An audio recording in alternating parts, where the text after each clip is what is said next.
এই জানিস দিয়া, আমিও একটা ভালো কাজ করেছি। কি মা? ওই যে তোকে বললাম না, তোর বাবা বলেছিল পার্লারের জন্য টাকা দেবে, সেদিন দেখা হয়েছিল, চেকটা আমি মুখের ওপর ফিরিয়ে দিয়েছি। তাহলে আমাদের পার্লারে কত রকমের কাজ আছে বল।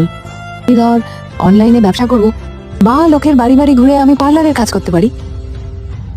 কাজের তো অভাব নেই।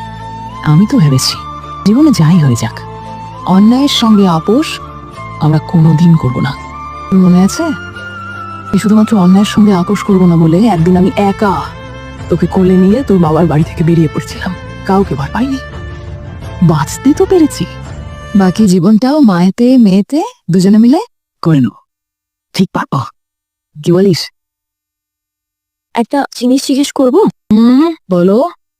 তুমি যদি কোনোদিন জানতে পারো আমি ভুল করেছি, তুমি আমায় ছেড়ে যাবে না তো?